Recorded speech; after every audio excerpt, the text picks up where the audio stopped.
Pakinggan mo ako, Diyos. Pagod na ang puso ko at hindi ko na alam kung saan ako tatakbo.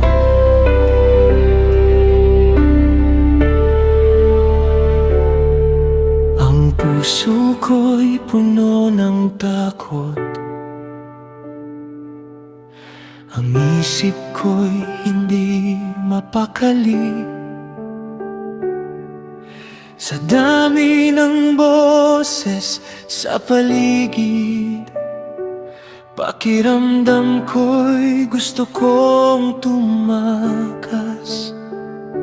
Sana'y magkaroon ako ng pakpak, tulad ng kalapati sa himpapawid. Lilipad ako sa malayong lugar, at doon sana'y makahanap ng pahinga. Ngunit saan man ako pumunta, hindi ko matatakasan ng bagyo.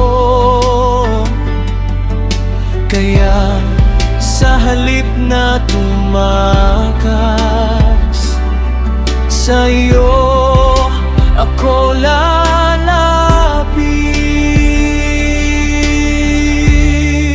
Ihabilin mo sa Diyos ang iyong pasanin, at siya ang aalalay sa iyo.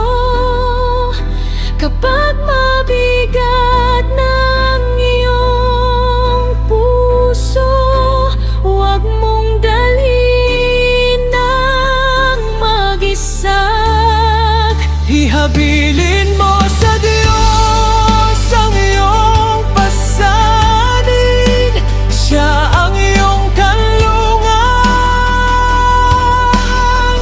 Kahit wasak ang tiwala ng tao, ang Diyos ay mananatiling tapat.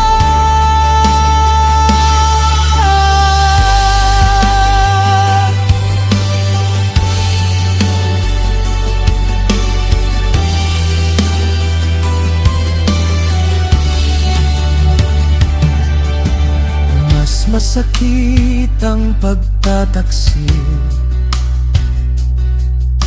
kapag kaibigan nang gumawa. Kasama ko siyang sumamba noon, at pinagkatiwalaan ko ang kanyang puso. Ang kanyang salita'y malambot, ngunit may sugat na iniiwan. Kaya Panginoon, ikaw ang nakakaalam kung paano pagagalingin ang aking puso. Ihabilin mo sa Diyos ang iyong pasanin, at siya ang aalalay sa iyo. Kapag mabigat ng iyong puso, huwag mong dalhin ang mag-isa.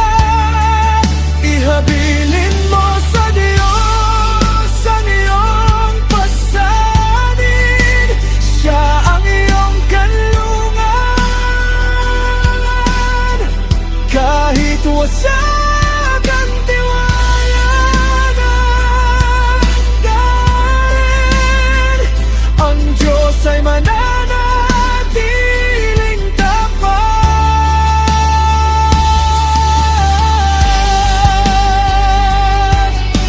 Umaga, tanghali, gabi, tatawag ako sa iyo. Kapag hindi ko na kaya, kapag luha na lang ang natitira, ikaw ang aking pakikinggan.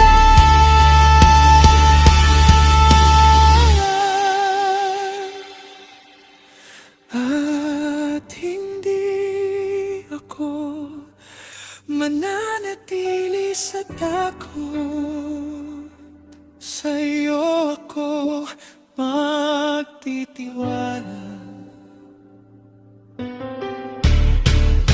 Ihabilin ko sa Diyos ang aking pasanin at siyang alalay sa akin kahit dumating ang bagyo. Hindi ako pababayaan. Ihabilin ko sa Kanya ang aking takot, ang aking sakit, ang aking mga luha.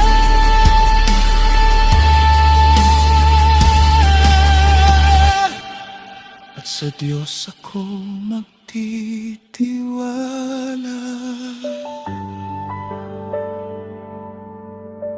Hindi na ako tatakas, sa iyo ako mananatili. Ikaw ang aking